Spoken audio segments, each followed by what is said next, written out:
You're listening to the Naked Bible Podcast. To support this podcast, go to nakedbiblepodcast.com and click on the support link in the upper right-hand corner. If you're new to the podcast and Dr. Heiser's approach to the Bible, click on New Start Here at nakedbiblepodcast.com. Welcome to the Naked Bible Podcast, episode 241, Psalm 24 and 29 in the ancient context. I'm the layman, Trey Strickland, and he's the scholar, Dr. Michael Heiser. Hey, Mike, how you doing this week? Well, it's been a difficult week. Some listeners may know my dad is not in good health. I mean, I mentioned that in the newsletter from time to time. So he's had a rough week. So pray for him and my mom especially. You know, if this is, my dad's time to go and it is serious, then I'm more concerned for her. He's a believer and he's ready, but it would be rough for her. Obviously, they've been married, 50 some years. So, it's been a rough week, and we'll just, we'll see. We'll see. That's all you can do is wait. Absolutely. We all are in our prayers. And also for those that are in Denver, we may or may not be able to have that on Friday night. So stay tuned. If I end up having to bail, and go home, that'll be the reason. So just be on the lookout for that and keep Mike's family in your prayers. Mike, we have a topic this week I'm pretty excited about. I'm sure you are getting back into the Old Testament. So you mentioned that you wanted to do something for yourself. So I assume this subject is close to something you're interested in. Yeah, it is. I get questions about the value of interpreting things in their ancient context. I got one this week. Actually, it was on an interview where one of the questioners sort of criticized me for inserting ancient stuff into the Bible, like Ugaritic stuff. And of course, they didn't understand that the point was, no, I can't really talk about parallels between the Hebrew Bible and ancient Near Eastern material unless there's actually stuff in the Bible already that is analogous. So I don't think they quite got the point. And that, set my wheels and turning, that maybe it'd be nice to go back to have another one of these topical specific episodes where I can at least illustrate why this is legit and the value of it. So here we are with Psalm 24 and Psalm 29. All right. Looking forward to it. All right. Well, let's just jump in here. We got, good bit of ground to cover. I'm going to read Psalm 24. We'll just take them in numerical order. And I'm going to read the psalm, and then we'll just drill down into a few particulars. So Psalm 24 begins, and again, this is ESV, a psalm of David. The earth is the Lord's and the fullness thereof, the world and those who dwell therein. For he has founded it upon the seas and established it upon the rivers. Who shall ascend the hill of the Lord, and who shall stand in his holy place? He who has clean hands and a pure heart, who does not lift up his soul to what is false, and does not swear deceitfully. He will receive blessing from the Lord, and righteousness from the God of his salvation. Such is the generation of those who seek him, who seek the face of the God of Jacob. Selah. Lift up your heads, O gates, and be lifted up, O ancient doors, and the King of glory, the King of glory may come in. Who is this King of glory? The Lord, strong and mighty, the Lord, mighty in battle. Lift up your heads, O gates, and lift them up, O ancient doors, that the King of glory may come in. Who is this King of glory? The Lord of hosts. He is the King of glory. Selah. Now, again, just to drill down into a few things, there's a lot of things that we could talk about, but I want to just, again, pinpoint a few of the details that, again, get us into ancient cognate material. And we'll take a few rabbit trails along the way, a few sidebars. But Psalm 24, as a number of commentators have pointed out over the years, in their work on the Psalms, and I'm going to be referencing, a serious commentary like Word Biblical Commentary. I'm going to quote a few things from that particular volume. But scholars have pointed out that there's basically three types of Psalter material in this psalm that often characterize entire psalms elsewhere. For instance, verses 1 and 2 is a hymn. It praises Yahweh for his establishment of the world and his dominion over it. Verses 3 through 6 is an ascent psalm, or at least that portion of it. Who shall ascend? Verse 3 says, the hill of the Lord. This is sort of a subset of psalms, ascent psalms. Many scholars look for, again, this kind of language as indicating the ascent of a pilgrim up to the temple, again, up Mount Zion, or a psalm after the exile describing a return to Zion. Again, it's sort of a geographical reference that we're either in the land and we go up to the temple, or we're outside the land, and in our journey to the land, when we hit Jerusalem, we ascend up, to Zion. The language here might sound anachronistic, but it may not be. And that what I'm getting at there is, if you're looking at it as sort of a return to Zion psalm, well, then it doesn't make sense to have it a psalm of David, because this is well after David. And even the whole idea of ascending, up to the temple, verse 3, who shall ascend the hill of the Lord, and who shall stand in his holy place? Again, it feels like a clear reference to the temple. And when you get to verses 7 through 10, the doors and the gates, again, the temple idea, well, there was no temple in David's time. This is a psalm of David, again, ostensibly. And after the exile, there was no temple either. So what we have to deal with that. So the language appears anachronistic. The psalm itself could be kind of an editorial composite, later editor wanting to associate the kingship language in the psalm with the house of David. And that's legit, because the English translation, a psalm of David, is Le David Mizmor. That could just as well mean a psalm or a song for David, on behalf of David, with respect to David. I mean, it doesn't have to mean of David. There are other ways to take that phrase. If the right context, in view is worship, it may be a reference to ascending to wherever God's house was. In David's day, that would have been the tabernacle. The tabernacle is referred to as the Lord's house in Joshua 6:24. For instance, I'll just read that. They burned the city with fire, and everything in it, only the silver and the gold and the vessels of bronze and of iron, they put into the treasury of the house of the Lord. Now that's a reference to something happening in the conquest. There is no temple. There's no temple complex. They're not even in the land. So the only reference to the house of the Lord there has to be the tabernacle complex. In 1 Samuel 1:9, you get the same kind of thing. After they had eaten and drunk in Shiloh, Hannah arose. Now Eli the priest was sitting on the seat beside the doorpost of the temple of the Lord. Well, there is no temple. This is Samuel's day. So the reference has to be to the tabernacle. And if we look at it that way, well, then all of that would align with Davidic authorship, the psalm that David actually composed. For other reasons, again, namely stuff we're going to talk about a little bit later, a context of tabernacle prior to the exile is probably preferable anyway. Verses 7 through 10, again, first part was a hymn. The second part is one of these ascent kind of situations. And the third part is, again, a subset of psalms and other poetic portions in the Hebrew Bible, and that is the procession of the ark. It's some kind of liturgy, a ceremonial or liturgical sort of situation. Craigie, for instance, in his commentary in the Word Biblical Commentary series, Volume 1, there are 3 volumes of the Psalms. Craigie was one of the writers. He might have been the only writer of Volume 1. The second edition is what I'm going to be quoting from. But he writes this. He says, these verses are associated with a procession of the ark. Again, it is liturgical in form, having a question-response format. The ark bearer's declaration comes in verse 7. Second, the question posed by the gatekeepers of the temple. Again, lift up your heads, O gates, be lifted up, O ancient doors, that the King of glory may come in. Who is this King of glory? And again, the gatekeepers would ask. Third, the response of the bearers of the ark. Well, it's the Lord of hosts. He's the King of glory. Fourth, Craigie notes the further question of the gatekeepers, continues. Again, they ask actually a series of questions. And, you get this question, answer, back and forth response sort of thing. It's common in liturgical texts is the point.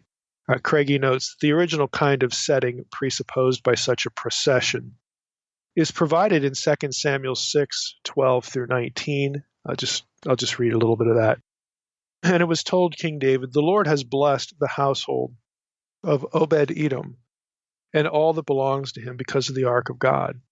So David went and brought up the ark of God from the house of Obed-Edom to the city of David with rejoicing. Again, and it just goes and describes a little bit of that procession. So you have a couple of these scenes in the Hebrew Bible about transporting the ark, moving the ark around. So in this psalm, you get kind of all of that packed in to 10 verses. Some of these psalm subsets and these specific themes that can really sort of be evident or frame entire psalms elsewhere in the Psalter. Now, a little sidebar here on the psalm titles and superscriptions. I think it's probably worth mentioning something here. I'm going to reference here the Dictionary of the Old Testament, Wisdom and Poetic Books, that particular volume in the IVP series. The material on the superscriptions, the psalm titles, is written by D.A. Brueggemann. And he notes this: evangelical scholarship generally attributes significant authority to the titles. Derek Kidner, and he wrote a few commentaries in the Tyndale series. Kidner even appears to treat them as inspired and canonical, noting that the New Testament even builds arguments on authorship notes. Again, he has a few New Testament references like Mark 12:35 through 37, Acts 13:35 through 37, those sorts of things. Well, again, these are a bit problematic, despite, again, the sort of positive orientation in general of evangelical scholarship, because of some of the things we've already hinted at. Let me just, again, draw from some of what Brueggemann says in this dictionary entry about the problems. Number one, some doubt that composing psalms is what one might expect of David when he was hiding in caves and fighting the Philistines. So you have a reference in Psalm 57:1, which again is supposed to be a psalm of David. And at that time in David's life, he's like in battle. He's doing military stuff. There are other psalms like that. And so some people say, well, would he really have time to do this? Well, the answer is, sure, he could have, because there are lots of examples from World War I, World War II, where people write poems, they write, even portions of books while they're in prison or while they're in the trenches. This happens. So the circumstances don't specifically rule out David being able to do this. Second, Brueggemann comments, some see historical tension with Old Testament and broader ancient Near Eastern history with respect to the titles. Psalm 56 says that David composed it, quote, when the Philistines seized him in Gath, unquote. However, the historical record of the Bible itself says that David took himself to the king of Gath to escape Saul. In other words, he went there. So nobody brought him. He, in effect, brought himself. 1 Samuel 21:10, 1 Samuel 27:1 through 3. So it seems like that doesn't really work. However, again, Brueggemann notes, we should note that David began to fear the king of Gath. He feigned insanity and escaped to the cave of Adullam in 1 Samuel 21:12 through 23:1. So what he means by mentioning that is that, maybe he was held there against his will. When he was at Gath, sure, he went there by himself, but maybe there was some problem there that we aren't specifically told about, because David very obviously came up with a ruse to get out of Dodge. So maybe it does fit. Several Davidic psalms, of course, mention the temple. Again, ours is one of them, Psalm 24, before it was actually built. However, the tabernacle, again, could be called the Lord's house. So, as we saw. So that's not, again, an insurmountable problem. Third, some say that the third person reference in the psalm titles, a psalm of David. Okay, it's like somebody's talking about David. Seems incongruent with a first person reference in the psalm itself. So if David was writing it, would he really include the line, a psalm of David? Well, maybe not. It just seems like somebody else is writing it to David or for David. Again, that Le David Mizmor could be translated that way. So, how much should we read into these titles? And Brueggemann notes that for that reason and others, this doesn't necessarily undermine Davidic authorship of these titles, since we could take it in other ways. And sometimes writers do refer to themselves in the third person on occasion. So, what do we make of that? Again, probably that, if you want to assign a lot of importance to the psalm titles, there's probably a way to get there, and have them make sense. But on the other hand, there are indications that they might be secondary. They might have been added by somebody else at a different time period or something. So this is why this is sort of a tug and war. It's a minor discussion. It's not really a big deal in Old Testament study. But again, just so that you know why there are two sides to the titles, to the superscriptions. So let's get back to Psalm 24. Again, it begins, with this, declaration of Yahweh's creation and supremacy, and then it goes into this ascent language. Now, essentially, the psalm is about an ascent to worship Yahweh, the creator and Lord of all creation, in his house, whether that's the tabernacle or temple, wherein is the ark. That's the place or the symbol of Yahweh's presence. The psalm presents Yahweh as king. The basis for his kingship is his creative power and subjugation of the chaos waters. We see the conditions necessary for worshiping the king in what follows, clean hands, pure heart, which refers to disposition, not perfect behavior, which of course is impossible. Someone whose heart inclines away from evil is the point, and toward Yahweh, not towards some other god. Again, clean hands, pure heart. If you hear a preacher basically preaching that this means God requires sinless perfection in your behavior, well, you feel free to ignore that person, because God's not going to require an impossibility. What he's talking about is disposition. The ark procession that follows reminds us of the divine warrior who led Israel into the land by conquest. When it go back to the tabernacle, the conquest settings, they're traveling with the ark, and of course with the angel and whatnot. So that's what it reminds us of, this divine warrior thing leading Israel into the land. And, therefore, it speaks of Israel as Yahweh's portion. And the Deuteronomy 32 worldview among all humanity. Israel was created by Yahweh himself after Babel, and he has chosen a land, and that's where they're going. This act, again, this procession, would further remind Israelites that Yahweh is Lord of all nations. Again, he's traveling, through these spaces. He's defeating their enemies. And why? Because, he actually owns all the nations anyway. He disinherited them, and he created and chose Israel for his own.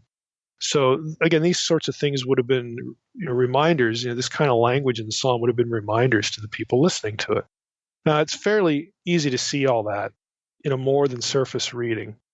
But there are other nuggets that can only be discerned if we were literate Israelites, familiar with Canaanite literature, or even non- or semi-literate Israelites, nevertheless familiar with the stories of Baal and El's counsel from wider Canaanite religion. That's where we want to drill down here. So let's go back to verses 1 and 2. And some of you out there in the audience, again, because of your familiarity with Unseen Realm, my book there and other episodes we've done, probably have already picked these things out, at least these two. Listen to the verses. The earth is the Lord's, and the fullness thereof, the world and those who dwell therein. For he has founded it upon the seas. The Hebrew term there is yamim. The lemma is yam. Okay, store that away. Yam means sea. In Hebrew, the plural is yamim.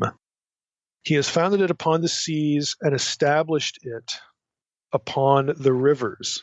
The word is neharot. The lemma is nahar. So remember, yam and nahar. The earth is the Lord's and the fullness thereof, the world and those who dwell in it. Why? Because he has founded that world. He created it. He founded the world upon yam and upon nahar. So he has brought order by creating an inhabitable world. And he has put it on the back, so to speak. He has nestled it on top of, put it on the back of Yam and Nahar.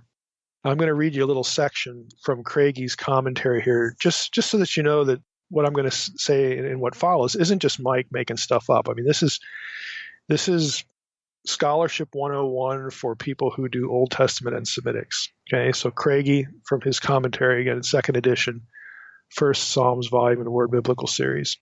He writes, the hymn begins with an affirmation of the Lord's dominion over the created world and its inhabitants. That dominion is based upon the fact that God himself fixed and established the world. At first sight, it appears as if the language of verse 2 reflects primitive cosmology. The world, like a floating saucer, is anchored upon the seas.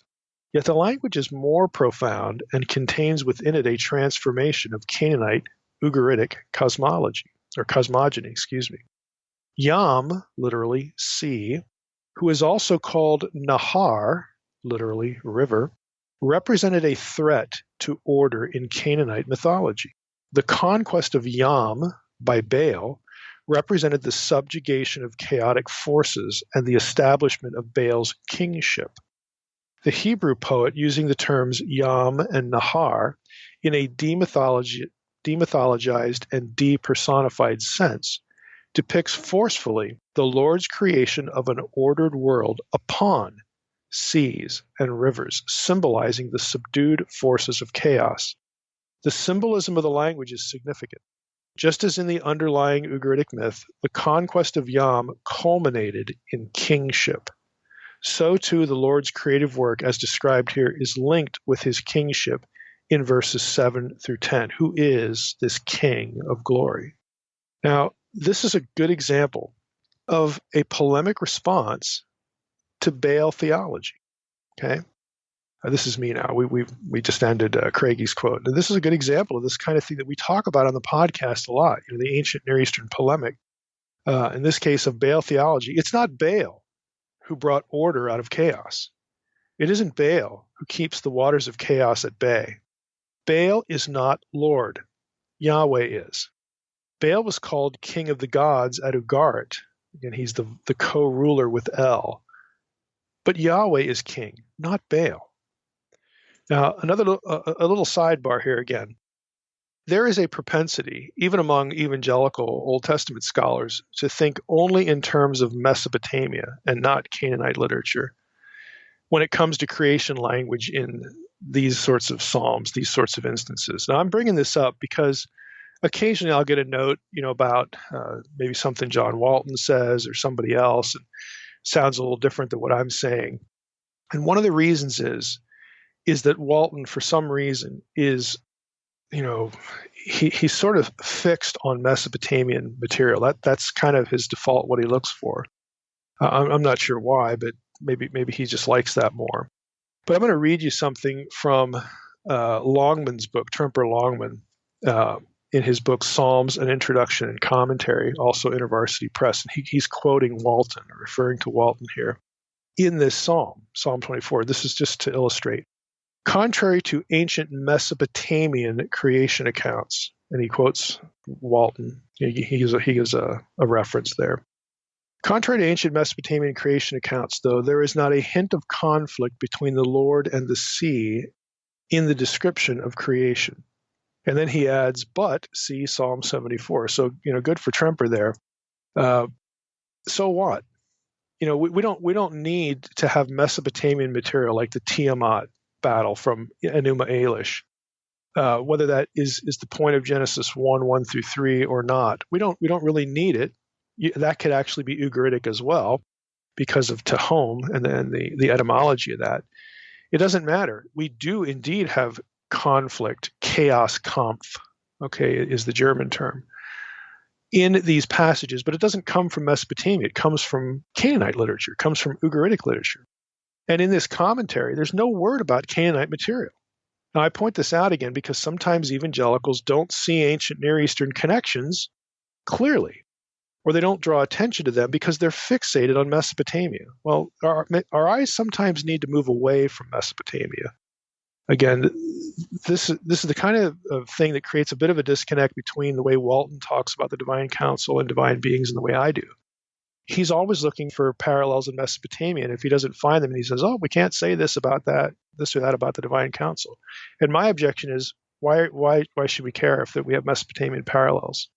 The better parallels are Ugaritic, and they're clear, and there's a bunch of them.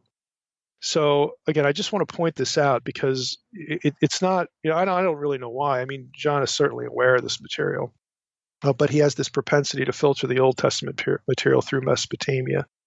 And I think in some cases that makes a lot of sense to do.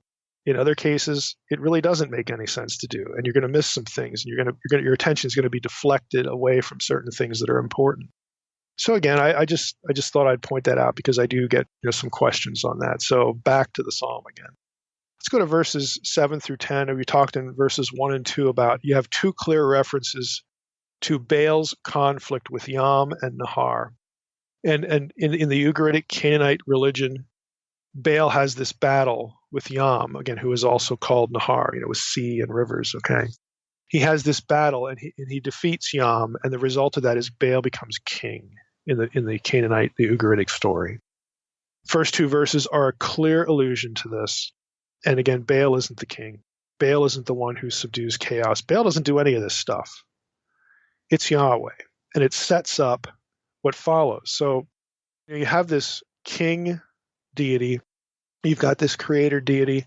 How should we approach him? Well, verses 3 through 6, with clean hands and a pure heart.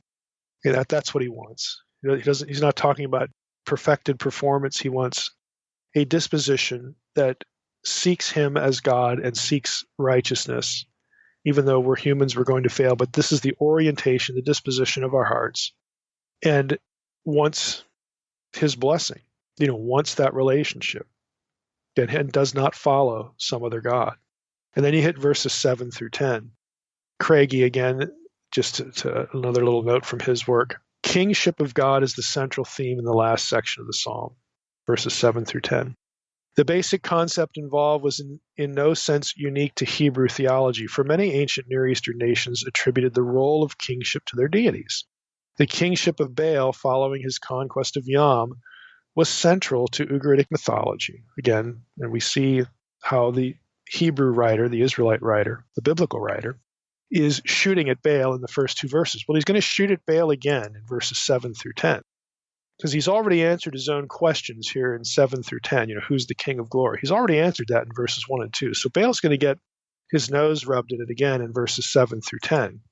Now, the key phrases here that would have made literate Israelites or someone really familiar with, Ugaritic religion, there are key phrases that would have made their ears perk up.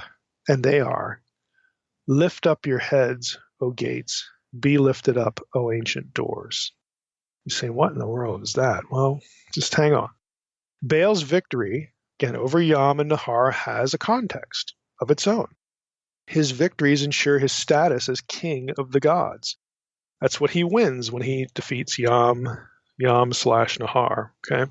Now that section of the Baal cycle in which that battle occurs, and again, it's set up by a particular scene in El's council. That section of the Baal cycle is about kingship. The whole section of the Baal cycle there is about establishing Baal as king of the gods. So let's read some of that, some of the Baal cycle, and see if it sounds a little familiar. And I'm going to read from Nicholas Wyatt's translation from his book, Religious Texts from Ugarit. This is the second edition.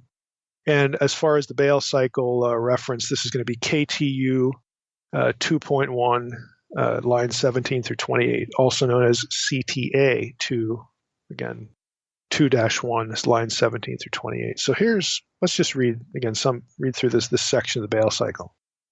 The message of Yam, your master. So let me just stop there, the first line. The scene is Yam has sent messengers, Malachim, to El's council.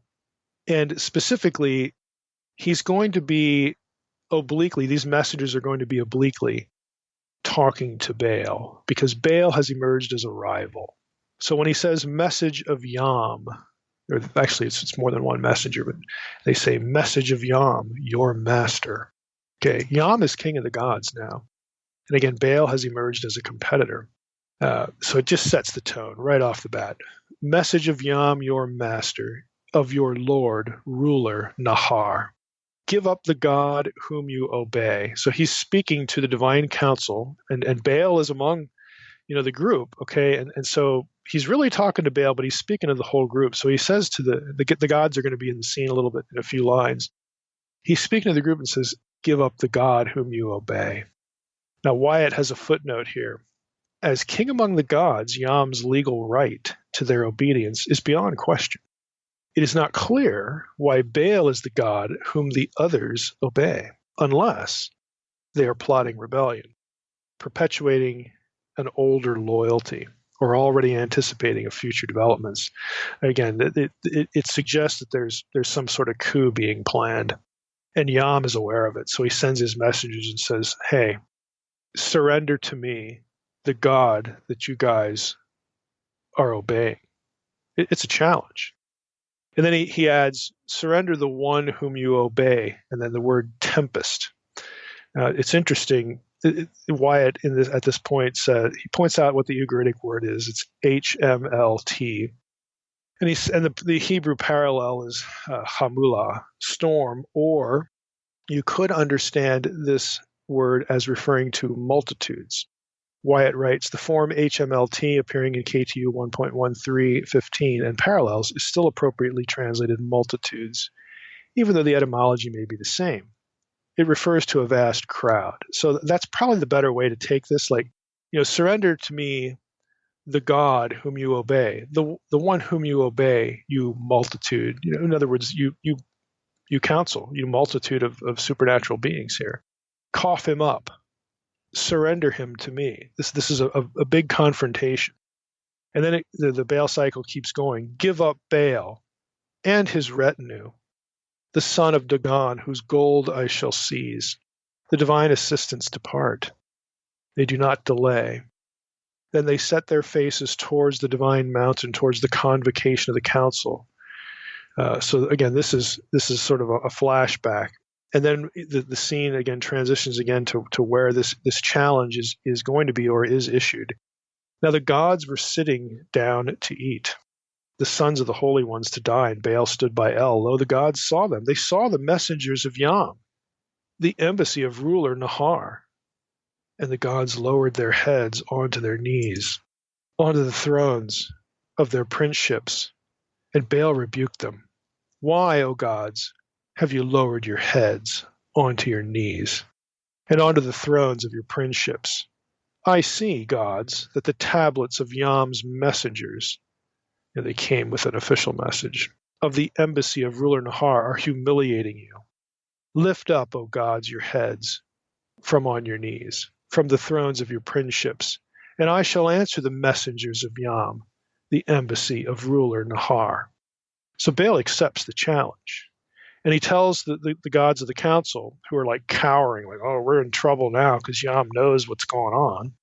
Lift up your heads from your knees. As the cycle continues, again, the section continues, Yam messengers demand Baal again be turned over to him. And El says, okay, which really ticks Baal off. And he responds by attacking the messengers. And then you have a section that's missing about 120 lines. And when the text returns to what we actually have, Baal is actually fighting Yam himself, and he kills him. Okay, and he becomes king of the gods. So if you think about it, when Baal shows up, the gods lower their heads onto their knees. They cringe at Baal's rebuke. They're afraid, and they basically put their heads between their knees. Okay, they put their heads onto the thrones of their princeships. They're putting their heads between their knees. I mean, they're getting as tight and low as they possibly can. They're apparently afraid that they are undone. Yam is angry. They have been under Baal's lordship, not Yam's, and now they're in trouble. Now, all that, of course, assumes Yam is the greater deity. They think Baal's going to get his clock cleaned, and they're going to be in trouble. Baal tells them to knock it off or buck up. He commands that they lift up their heads and stop being fearful. He is large and in charge, again, like we would say, some of us would say anyway. So what's the point? Well, the language of the Baal cycle, where Baal becomes king of the gods, is repurposed by the psalmist in Psalm 24, verses 7 through 10, to declare the kingship of Yahweh. It has some subtle changes and applications. So let's read verses 7 through 10 again and be thinking about that scene in the Baal cycle. Lift up your heads, O gates, and be lifted up, O ancient doors, that the King of glory may come in. Who is this King of glory? It's Yahweh, strong and mighty, Yahweh, mighty in battle. Lift up your heads, O gates, and lift them up, O ancient doors, that the King of glory may come in. Who is this King of glory? Yahweh of hosts, the Lord of hosts. He is the King of glory. Now, a couple items of interest. Rhetorically, who's the King of glory? Well, it ain't Baal. It's not Baal. It's Yahweh. Again, if you know the Baal story and you read this psalm or you hear it, Your ear is going to catch similarities in phrases. The difference, of course, is this lift up your heads, O gates, O everlasting doors, instead of lift up your heads, O gods. Why the change from gods to gates or doors? What does it signify? Well, it signifies a couple things. Again, I'll just, for the sake of time, I'm going to limit the discussion here. It signifies there is no need to single out the members of Yahweh's council because they fear no other God. The context is different here. Okay, you don't have gods in Yahweh's council plotting to side with some other deity. All right, so that is not in the picture. They don't fear any of their own membership. They fear the Lord. They fear Yahweh. Okay, they fear no other God as being more powerful than Yahweh. So the threat element is not there. And second, recall that the context of verses 7 through 10 biblically is the procession of the Ark of the Covenant, the throne or footstool, depending on what passage you're in, of Yahweh. And again, all that also, throne or footstool, depends on whether we're talking about tabernacle or temple. The gates and doors speak of the tabernacle or temple entrances. In biblical descriptions, there's no other deity in this localized, earthly, sacred space. You bring the ark in, there's no other deities in there. The ark is the throne or the footstool of one deity. That's Yahweh.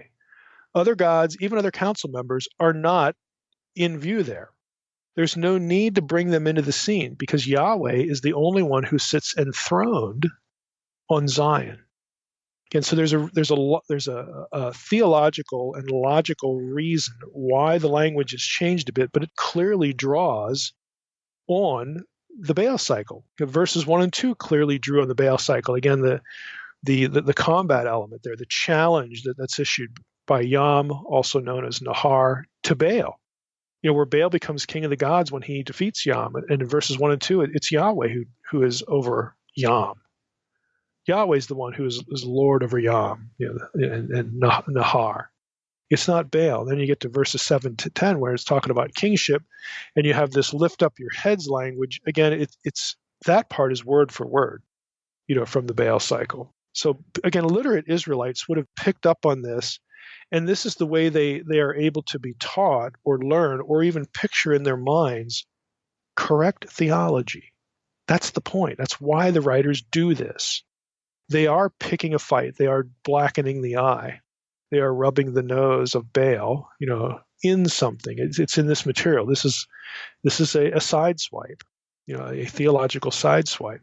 But it's easy for us to just read right over that stuff and think, well, that's kind of goofy talk. Or, oh, that reminds me of Handel's Messiah. Well, good, but, there's still something else going on here. Now let's, again, quickly go to Psalm 29. Again, we're just illustrating these points. And by the way, I didn't insert anything into Psalm 24. The language is already there, and it is parallel to language somewhere else in some other literature. I'm not saying, oh, there's holes in this psalm. Boy, it would be nice if there was a few lines from the Baal cycle in here. Let's put those in. Okay, we're not doing that. And again, most of my audience is obviously going to know that. But again, just for the sake of making the comment, there it is. Let's read Psalm 29. Ascribe to the Lord, again, it's the divine name, and this is also as a psalm of David. Ascribe to the Lord, ascribe to Yahweh, O heavenly beings, B'nai Elim. Ascribe to the Lord glory and strength. Ascribe to the Lord the glory due his name. Worship the Lord in the splendor of holiness. The voice of the Lord is over the waters. The God of glory thunders. The Lord over many waters. The voice of the Lord is powerful. The voice of the Lord is full of majesty. The voice of the Lord breaks the cedars. The Lord breaks the cedars of Lebanon. He makes Lebanon to skip like a calf, and Sirion like a young wild ox. The voice of the Lord flashes forth flames of fire. The voice of the Lord shakes the wilderness. The Lord shakes the wilderness of Kadesh. The voice of the Lord makes the deer give birth and strips the forest bare, and in his temple all cry, Glory! The Lord sits enthroned over the flood. The Lord sits enthroned as king forever.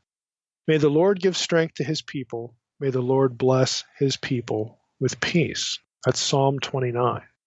Now, by way of setup, I'm going to use Craigie again because he has some nice opening comments here and gets us into some things we at least ought to mention. Psalm 29 is a hymn. The whole thing is a hymn. It contains three basic parts. One, the call to praise, verses 1 and 2, which is addressed to the sons of God. 2, the praise of the Lord's voice, verses 3 to 9. Voice of the Lord mentioned many times there. 3, a concluding section describing the praise of the Lord in the temple, verses 10 and 11. Again, very easy to plot that out. What has drawn attention, of course, is Canaanite Ugaritic elements. And Craigie comments, the Canaanite Ugaritic aspects of the psalm form the basis of a hypothesis presented by Ginsburg in 1935, in which he proposed that Psalm 29 may originally, that's a key word, may originally have been a Phoenician hymn. Now, Ginsburg's theory, I just want to say something about it, because this is the kind of thing that is going to make internet theology headlines. Psalm 29 really from Phoenician. Yeah, nice. Thanks for the clickbait. Ginsburg's Phoenician orientation is due to the proximity of Phoenicia to the topographical references in verses 5 and 6, Lebanon, Syrian, okay? That's right, adjacent to Phoenician territory. And he used that to argue that Psalm 29 was originally a Phoenician hymn modified by the psalmist for inclusion in the Psalter. Now, Craigie and others, and Craigie's certainly not alone here, disputes that. It's really an overreach of the data. And I think Craigie's summary of the issue is fair. I'll read it to you. Just a sentence or two. Craigie says, it is clear that there are sufficient parallels and similarities to require a Canaanite background to be taken into account in developing the interpretation of the psalm.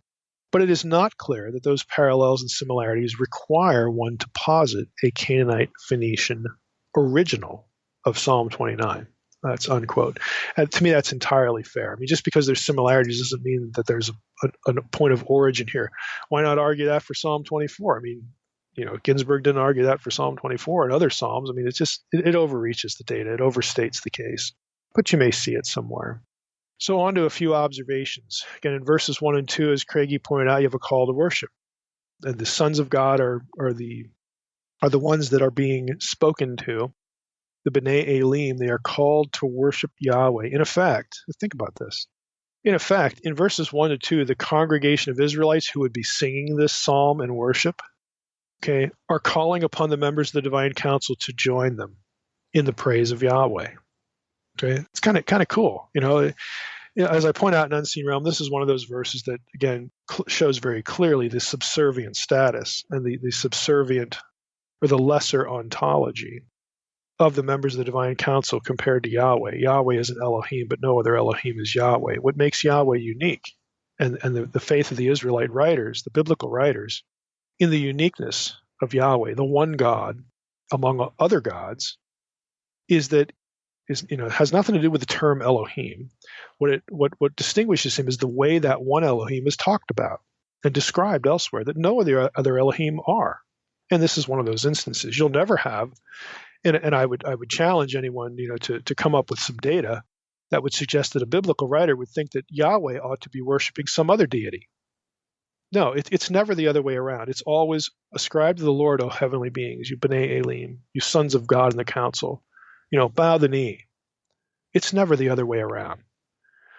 So, again, this is one example of having really a data-less position to argue that Yahweh was interchangeable with other gods in the council. That's actually what polytheism says. And even henotheism assumes that. Biblical writers did not think that way. There's no data to suggest that they did. Now, Craigie, again, is going to sort of build off this and riff off this, and he's going to spend a lot of time talking about the voice of Yahweh in verses 3 to 9. But he says this, the background to this psalm is to be found in language associated with Baal and his holy voice. Okay, Baal, the Canaanite weather god, was associated with the storm, thunder, and lightning. Doesn't that sound like verse 3? The God of glory thunders. Doesn't that sound, a little bit later? Let me read it to you again. The voice of the Lord flashes forth flames of fire.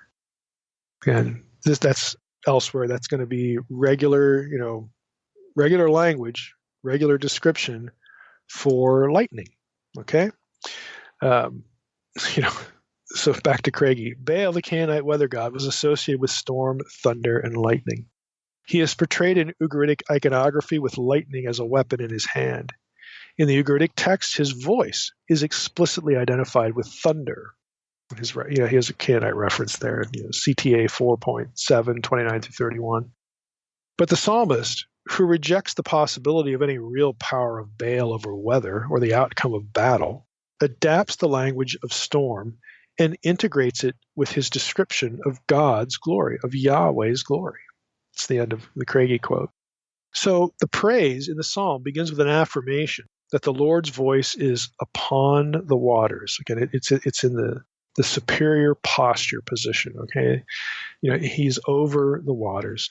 At a primary level of interpretation, the words might be taken to imply the psalmist is describing a thunderstorm at sea, perhaps a storm approaching the land from that sea. Does that sound familiar? Again, if you've read, I think it's in Bible Unfiltered, my little essay for Bible Study Magazine about the ancient Israelite context of Jesus walking on the waters, calming the storm. You get the idea, okay? Again, at a primary level of interpretation, it might be a storm approaching, okay? But the undertones, this is, again, I'm just trying to flesh this out a little bit. The undertones of the language go deeper and again reflect an adaptation of Canaanite or Ugaritic religious thought. In the Ugaritic text, Yam, sea, is the god of the mighty waters. Again, Craigie is just sort of summarizing Craigie here. He gives another reference to the Ugaritic tablets there. Yet the chaotic god Yam was conquered by Baal. An allusion to this mythological incident is already contained in the Song of the Sea, where the Lord is described as using sea, Yam, as a tool of conquest. In Psalm 29:3, the Lord is described not merely as a deity whose thunderous voice is heard, but as one victorious over the chaotic forces, symbolized by the many waters. The poetry amplifies the theme of the Lord as warrior. Again, that's also material from Craigie that, again, I'm just trying to summarize some of his thoughts because they're important. They just sort of set the stage for something that I want to jump into now. We read a little bit of the Baal cycle with Psalm 24. Let's read a little bit of the Baal cycle for this one. Okay, now think about the voice of Baal. And again, this flashing lightning and all this kind of, even the cedar forest and the waters and the thunders and all that stuff. Okay, this part of the Baal cycle is concerned with the fact that Baal doesn't have a temple of his own. And so there's this sort of, again, roughly speaking, there's sort of a campaign to get Baal his own temple. Baal wants his own house, and he's not happy until he gets one. So, some of the members of the council go to bat for him. They have to get approval from El to do this, but they're on Baal's side. He needs a temple. He needs a house.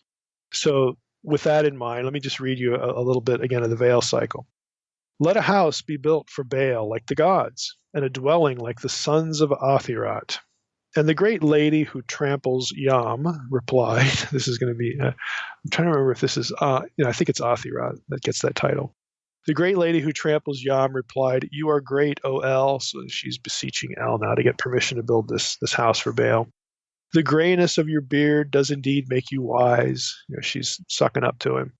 The knowledge in your breast does indeed instruct you. And now the season of his rains may Baal indeed appoint. Baal is in charge of the rain, and we don't want to get him off schedule here. He's distracted by not having a house. So the season of his rains may Baal indeed appoint, the season of his storm chariot, and the sound of his voice from the clouds. There's the voice of Baal idea.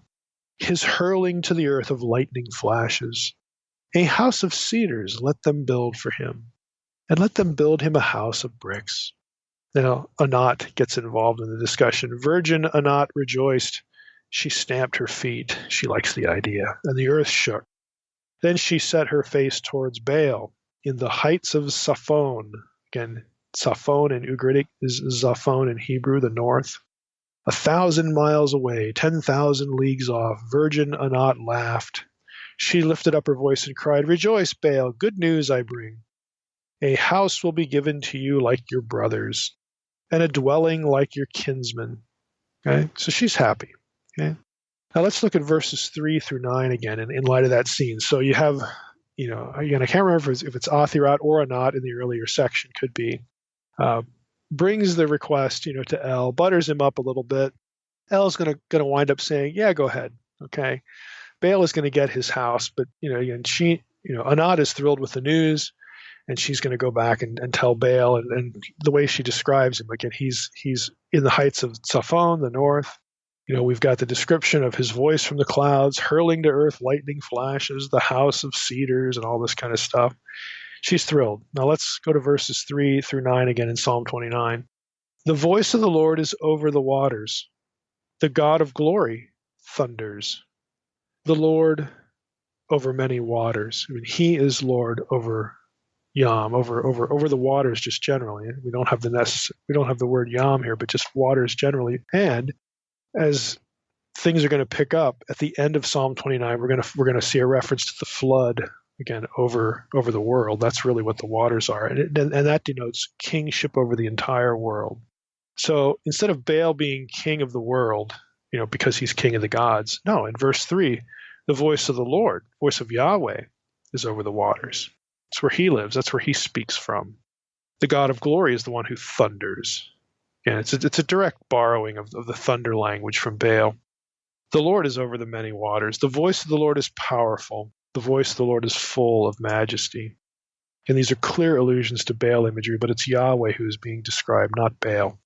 Verse 5, the voice of the Lord breaks the cedars. Ouch.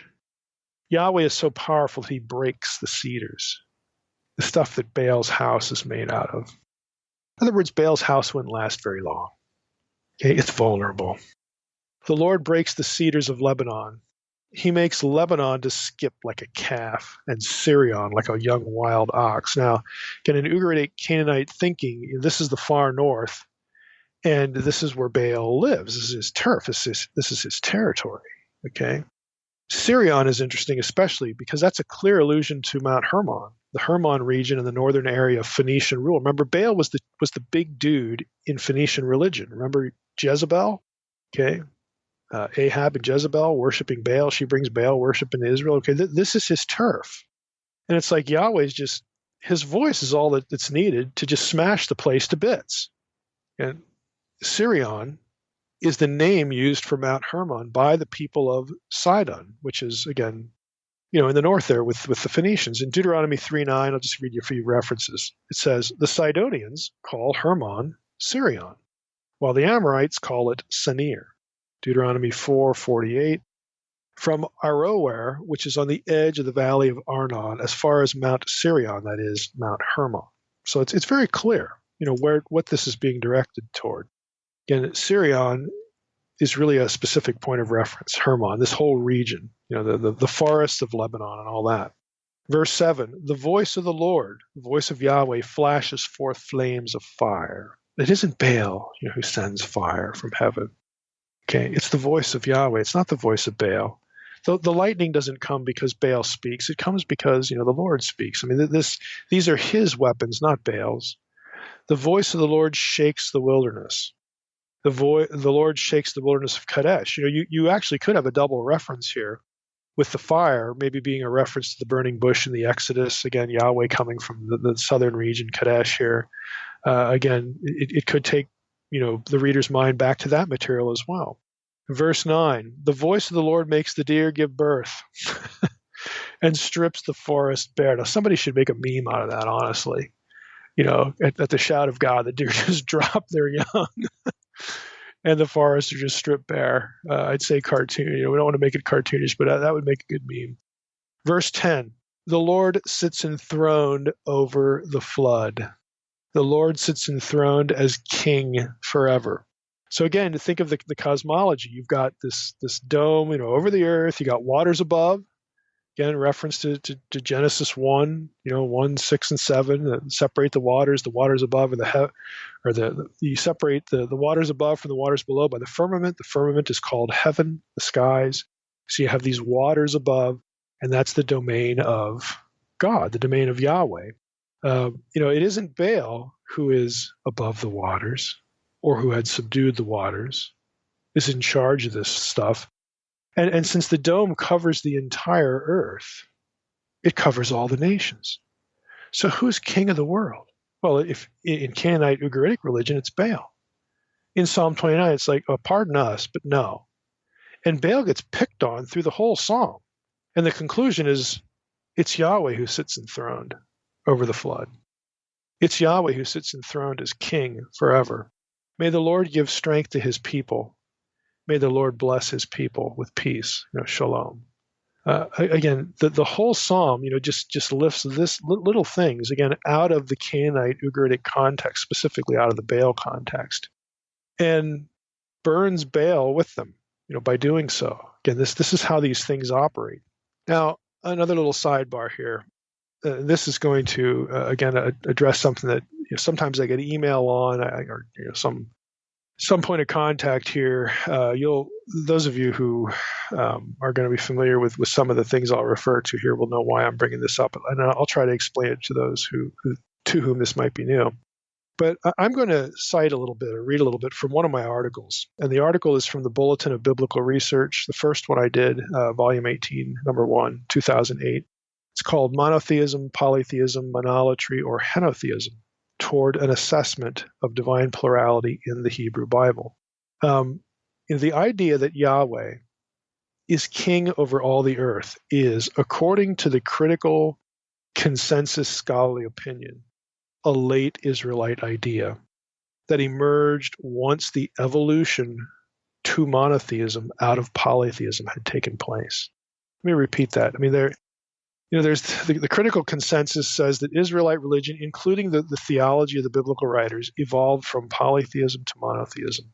And when they finally got the enlightened monotheistic view in their heads, then they had to kill off the other gods because we don't believe they're real anymore. And they'll say that's what Psalm 82 is about.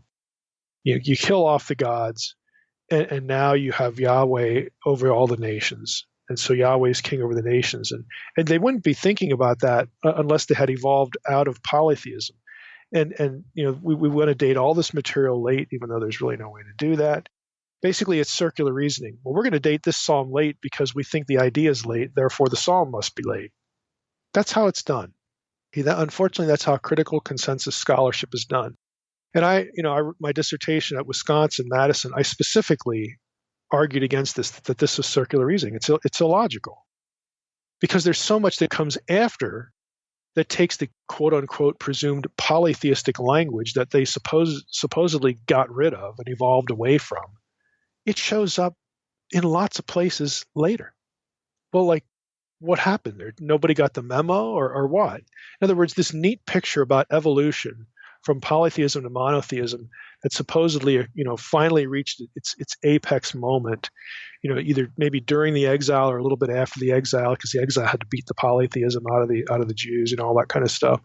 From that point on, we are intolerant monotheists. We're never going back to this other gods crap. We're just not doing that. Well, why do you have 180 references to plural Elohim or Elim in the Dead Sea Scrolls? A dozen or so of which are clearly, overtly in divine council context. That's supposed to be pre-exilic, primitive religion, primitive polytheism, and the biblical writers eventually, broke through and they saw the light of monotheism. Honestly, I just think it's hokum. That might be a little harsh. I think it's illogical. I think it implodes on itself. It does not conform to a lot of data. It conforms only to selective data. If you exclude some of the other stuff that gets in the way, well, then you have a nice picture. I don't think we should do that. But by way of why do you mention it? I mention this now because, I've gotten a few emails like, hey, have you listened to Pete Enns' podcast, where he just had Mark Smith on, and they're talking about this stuff. And Mark Smith is the main voice, and he's not an anti-Christian guy. Mark is a Catholic. I've had several conversations with him. He's really a nice guy, and I think he's a good-hearted guy too. But he is the main spokesperson for the consensus view. Okay, and I just don't buy it. And Mark knows that. We've been at the same conferences. I even read a paper where he sat in on, which was a lot of fun because basically we took the whole Q&A time to go back and forth, over the whole thing. But he's just a nice guy about all that. This is what academics do. But when you have sort of I think there's a propensity in some circles of evangelicalism to think that if critical scholars take a position, that's the only position that's coherent. That's the only position that makes sense because they're scholars, and our scholars, maybe have an axe to grind, or maybe they're too confessional, or so they're afraid to go. No, this is a scholar that isn't afraid to go there. And yeah, I could file this into the progressive revelation bucket like some evangelicals do. God doesn't have to reveal everything about himself to all the biblical writers the same way at the same time. I get it. I could file it under progressive revelation and say, okay, some of the early biblical writers, maybe they were polytheists, then eventually they weren't. I don't, because it just doesn't make any sense. The logic of it implodes. Let me give you one anecdote. Again, maybe somebody who heard that other podcast, will listen to this. I was in my last semester at the UW-Madison. Okay, we're in an Isaiah seminar. Second Isaiah was the title of it. And the second Isaiah is supposed to be, again, this moment, this apex moment of the breakthrough to monotheism. Okay, and so one day we had Peter Machinist in, who is the Hancock Professor of Oriental Languages at Harvard, and another just super guy. Okay, just a really, really pleasant guy, really, really likable. And of course, a top-notch scholar.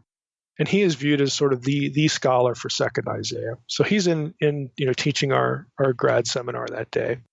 And in between the two sessions, we're sitting around the table. And I was, mulling over a dissertation topic, and Peter Machinist asked, well, where are you at in the program? And I told him, I got to take prelims, in the summer in a few weeks, and then got to nail down the dissertation topic, and, so on and so forth. And I said, I have a question. Because I had been thinking about what to do as a topic. I said, if there's this neat evolution from polytheism to monotheism that culminates in the time of Second Isaiah, why do we get so many references to divine plurality, plural Elohim, plural Elim, in divine council settings? That in other words, all the pre-exilic language. Why does it show up so in later texts so frequently? And again, it's citing there's like 180 of these in the Dead Sea Scrolls alone. Why is that if we have this evolution? And he looked at me, and I'll be forever grateful for this. He looked at me and he said, I don't know. That's a good question. and that was the moment for me. And I was blessed by his honesty, his candor and his honesty. That was the moment for me where I thought, okay, I got my topic. It doesn't make any sense to me. And let's go back to Psalm 24. I'm going to give you another reason why it doesn't make any sense from this psalm. Now, again, you have this idea of this trajectory, this evolutionary trajectory, and the idea that Yahweh is king of all the nations, which means he has to get rid of all the other gods because, the gods are over the nations, Deuteronomy 32 and all that stuff. We got to get rid of those guys so that Yahweh can be the only God over all the nations. That's a late idea. They had to evolve toward that. During or after the exile. That's what we're told. Okay, well, Psalm 29 is, by everybody's account, pre-exilic. In fact, Psalm 24, Psalm 29, and Exodus 15 are among the earliest Hebrew Bible material according to the consensus critical scholars. And most of these guys, not all of them, are going to be non-confessional. They don't take any sort of theology position at all. So what do we have at the end of Psalm 29? How is it that we're saying that before the exile, Yahweh wasn't king over the nations? Because that's what Psalm 29 says. Psalm 29 is part of this. I'm going to read you the bottom of page 3 and some of page 4 of my BBR article. I'm going to just read this section. I'm talking about Psalm 82 in the context. So concerning the idea that polytheism is being used rhetorically in Psalm 82, that we're killing off the gods here. Much is made of the last verse in that psalm, where God is asked to rise up and possess the nations, Psalm 82:8. This is interpreted as a new idea of the psalmist to encourage the exilic community that despite exile, Yahweh will rise up and take the nations as his own, having sentenced the other gods to death. Okay, so this is a new idea. This view ignores pre-exilic texts such as Psalm 24 and 29, long recognized as some of the most ancient material in the canon. For example, Psalm 29:1 contains plural imperatives directed at the B'nai Elim, pointing to a divine council context. Verse 10 declares, "The Lord sits enthroned over the flood. The Lord sits enthroned as king forever." In Israelite cosmology, the flood upon which Yahweh sat was situated over the solid dome that covered the round, flat earth. Since it cannot coherently be asserted that the author would assert that Gentile nations were not under the dome and the flood, this verse reflects the idea of world kingship. The Song of Moses, also among the oldest poetry in the Hebrew Bible, echoes the same thought. In Exodus 15:18, the text reads, "The Lord will reign forever and ever." As Frank Moore Cross noted over 30 years ago, and Cross was the guy that Machinist replaced at Harvard, Cross wrote, quote, "The kingship of the gods is a common theme in early Mesopotamian and Canaanite epics. The common scholarly position that the concept of Yahweh reigning or as king is a relatively late development in Israelite thought seems untenable," unquote. And I would agree. I would absolutely agree. So the point is, in Israelite cosmology, the flood waters above the earth, the waters above the firmament, again, Genesis 1:6-8 language there, and those waters that presumed, a dome covering the entire earth, not just Israel, but the entire earth. Okay, that framework means that we have here in Psalm 29 a claim to world kingship over the nations. And of course, that means over their gods. Again, the evolutionary arc narrative, an ARC, the evolutionary arc from polytheism to monotheism, and lumping the biblical writers in there, to me, just does not account for a number of data points, which is why I just don't buy it. I just don't buy it. And some people who correspond with me are disturbed, by we have an evangelical talking about this evolution. Yeah, they're going to talk about it because that's the consensus view. And to be honest with you, I really don't think they've spent much time looking at the data that don't conform to it and that really undermine the evolutionary trajectory. Again, I could put this in the progressive revelation bucket. That's easy. But I don't, because it just doesn't make sense. So I wanted to throw that in as a sidebar. Again, we're wrapping up here. So these two Psalms, again, I think have value, not necessarily for getting us into the sidebar talk, although I'm sure somebody out there in the audience is going to find that useful or interesting. Psalm 24, Psalm 29, these are good examples of, if you're aware, again, of the Canaanite Ugaritic material, you can get a lot more out of these Psalms. And again, these aren't unique. There's a lot of other stuff, obviously, in the Hebrew Bible like this and in the Psalter itself. But I wanted to have a place where I could at least sort of try to illustrate this. And again, the main import of this episode is not so that your head can be into debates between scholars, because that's what scholars do. They go back and forth with each other, arguing this or that point. That's just part of the enterprise, and all the people that I've mentioned here are good people. There's nobody in the bunch here that is just, grinding an axe against, the Christian faith or something like that. There's nobody like that in this list. Again, the people that I've mentioned. It's just that there's honest disagreement, among scholars. But I wanted to have a place where at least you know why. Again, this is one evangelical who is not afraid of this material. I love it. Again, this is where I spent my time in my dissertation. And again, to my advisor's credit, he rolled with it. He allowed me to do it. He allowed me to challenge the consensus view. And I think he would admit that, hey, it probably needs this, probably needs some challenge. I don't know if I won him over. Probably not. Again, he's going to be part of the mainstream, but to his credit, he let me do this. So peer-reviewed scholarship, this sort of thing, at the dissertation level, at the publication level, there's no monolithic belief system that everybody has to conform to. That's not what scholars do. And so this, it's a good exchange. It's a friendly exchange. I like everybody in the mix here, that I've met. So let's be clear on that. I'm not going to be, you're not going to be able to caricature me as being, like antagonistic toward anybody. I like them all. I enjoy them. Everybody that I've included in the discussion here. But I wanted a place where I could at least talk a little bit about why I don't buy this stuff, and also the value of, again, these ancient contexts for these two Psalms, and of course, by extension, lots of other passages too. Yeah, Mike, one of your biggest criticism probably from other people is that they think that you're saying you need external resources to understand the Bible. And it's ridiculous how they have this argument that without all this extra literature, you can't understand the Bible. And that's not really what you're saying. No. I mean, you can get the core ideas out of Scripture just reading an English Bible. Okay, you can't have a firm grasp of a lot of things without situating the Bible in its own context. So, the Bible did not just drop from heaven, okay, as though it has no context at all, like it just materialized.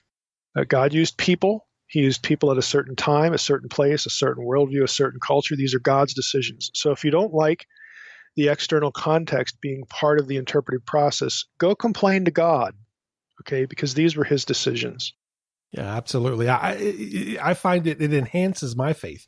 All this extra material, it enhances it. So it's funny when I get people who've been in seminary or something, some of my friends, and they've asked me, since diving into this material stuff, what has it done to your faith and stuff? Because we all heard the stories that students enter seminary and they kind of lose their faith or they get discouraged. And I'm like, what are you talking about? This has only enhanced it. So I question people's faith going into it if all of this extra material starts to break down their faith. I'm like, this adds to it. Yeah. The underlying problem to that is they go to seminary with certain views of certain things. Let's just say, for the sake of the discussion, how we got the Bible, like how the thing we call the Bible was produced. They've been taught so minimally about that topic that when their professors start bringing in other data or asking important questions like the superscriptions in the Psalms, the whole idea of editing, or maybe it doesn't mean to David or for of David, maybe it means for, that whole thing. They have never heard any of that before, and so they don't really know what to do with it. And some of that is going to feel so counter to the way they have been thinking about the topic to that point, that they're going to feel tension. And what you need, and unfortunately what's lacking in a number of instances, you need a professor sensitive to that who can think through how this stuff makes sense and actually works with the theology that they already came with. In other words, just you have the same theology, but let's just change how that theology is talked about. Okay, how we talk about how we got the Bible and God's role and God's responsibility and stuff like this. I mean, this material should not squeeze God out of the equation. It should actually help us sort of think better about how God did things. But you need a professor who's capable of that. You need a professor who's willing to do that. Who will take 10 or 15 minutes of a class to do that, rather than making sure they cover pages 3 through 8 in their syllabus. There's a disconnect there that I think is really unfortunate, and some students might end up in a hostile context where the professor loves to trouble his or her students. Again, that happens. I know people like that. All right, that happens. So I understand students coming away with their faith is harmed, and there's a number of reasons why that might happen. But my point is that is not a necessary result, or at least it shouldn't be. None of this stuff has made me like, oh boy, is any of this, to me, it just makes things a lot more exciting, because this is going to sound, I don't know how this is going to sound. One of the best tools for biblical scholars and theologians is to have a little bit of imagination. Okay, what I mean by that is not so that you can add stuff to Scripture, but so that you can take it apart and put it back together again. You can reimagine how God would have done this, how in God's interaction with human beings, how he could have used them to make this thing come to pass. But some people just can't do it. Their faith is a series of propositions, a series of sentences, a very strict, this is the way we talk about this topic. And when they are unable to talk about the topic that same way again, they have nothing to substitute for it. And it creates tension and distrust and all these other things, which is really unfortunate. It just doesn't have to be that way. Well, hopefully they listen to the Naked Bible podcast to help. Yeah, I mean, if they did, they would get some of that, and I think it would help. All right, Mike, another good episode. Again, listeners, be on the lookout for updates for this week in Denver, if we will, or if not, have that live Q&A Friday. Again, Mike, your family's in our prayers for your dad, and I want to thank everybody else for listening to the Naked Bible podcast. God bless. Thanks for listening to the Naked Bible Podcast. To support this podcast, visit www.nakedbibleblog.com.